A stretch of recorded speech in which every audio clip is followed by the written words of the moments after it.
Did you notice that something or someone's was missing from Despicable Me 3? If not, how could you? Are you trying to say that all Minions look alike?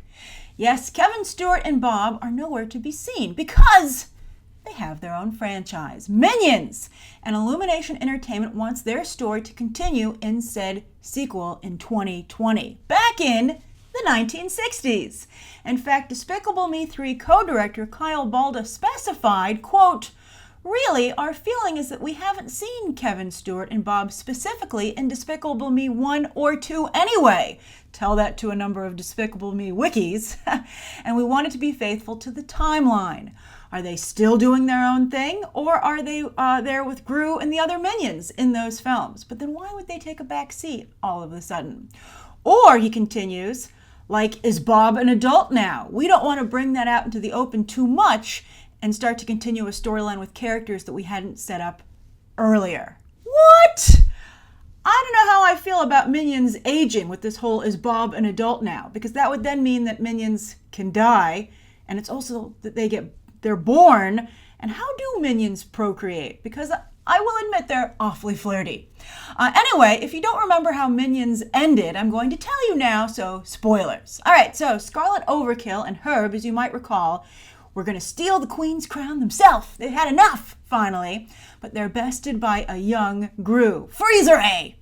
And the Minions watch in awe as he makes off with the crown, then quickly come to their senses, our three lead Minions, Kevin, Stuart, and Bob, and chase after him thinking they might have found their new master. And something else that Balda said, which I really liked, was, quote, "What makes Gru the chosen one is that he's able to survive them," which is not only really beautiful, but hilarious.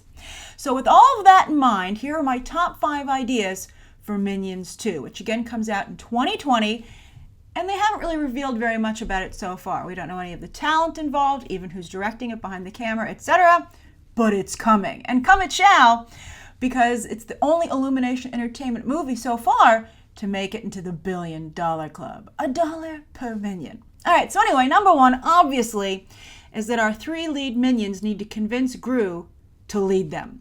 And this means they'll have to actually be helpful. Time to step up, little dudes. And I also imagine be friends to Gru. He doesn't have any friends. Like when we first meet him, his only friends are Dr. Nefario and the Minions. And perhaps the Minions will give him self-confidence, something he certainly isn't getting from his mother.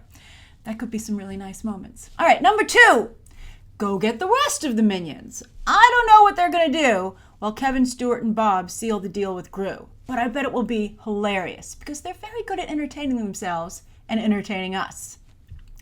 I just can't wait to see Gru's face, though, when he realizes there are a lot more than 3 Minions. Will he be happy or sad? Number 3, where in the world are the Minions? I loved the spotlight on the UK in the first Minions movie. It was fabulous, very British. From like visiting the crown jewels on display to that chase sequence, actually a very disturbing chase sequence and very scary and violent through the streets of London, very Jack the Ripper-y.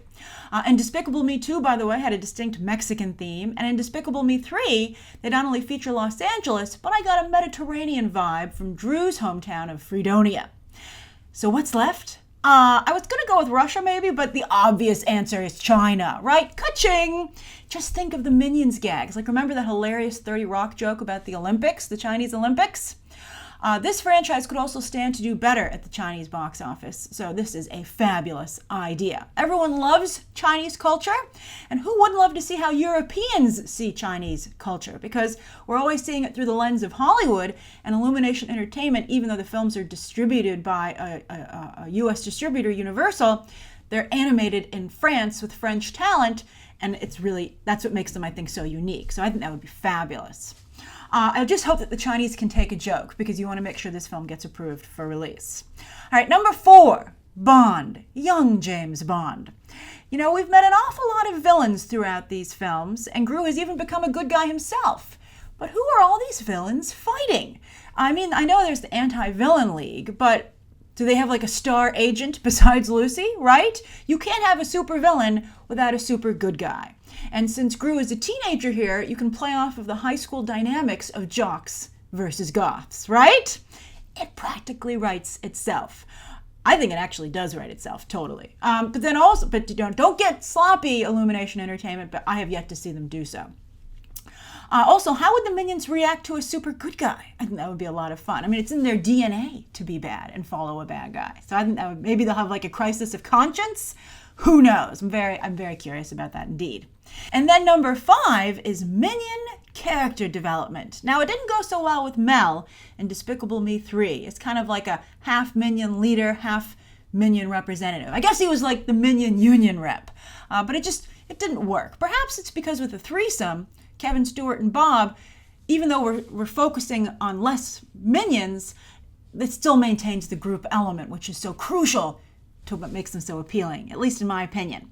So I want to know what's going on with these little guys. What new pets has Bob adopted? How's his teddy bear Tim doing? How's Stuart's singing career coming along? And with Kevin as a natural leader, where does he see the minions going? Where does he see himself going? I mean, the Despicable Me movies are supposed to be about Gru and his family, and the Minion movies are supposed to be about the Minions. So while having a younger Gru will be quite tempting, I really want to make sure the Minions stay front and center, particularly these 3. Now again, they're not in Despicable Me 1, 2, or 3, so where do they go? And since I'm assuming Minions will be a trilogy just like the Despicable Me movies, this second act needs to start them moving away from the herd. Because if they're not in Despicable Me 1, 2, or 3, that means they're dead, and I'm sure that no Universal executive would ever allow that. So don't cry, kids! And also, maybe they're ostracized. That's the other option, but I don't know. Hopefully ostracized like in a cool, exciting way, and they have to make their way back or something. I don't know. So anyway, those are my top 5 ideas for Minions 2. I'm curious to hear yours down below. Like, for instance, should we return to VillainCon? I loved VillainCon, but maybe we've played it out. I don't know if there's... I felt like I didn't spend enough time at VillainCon, but maybe like in retrospect, I'll be like, no, actually we did. So I'm torn on that, which is why it didn't make my list. But I did want to ask you what you thought about it. So again, write your own thoughts down below. Thank you so much for going over this with me. And you can check out some more videos, including my review of Despicable Me 3, right now.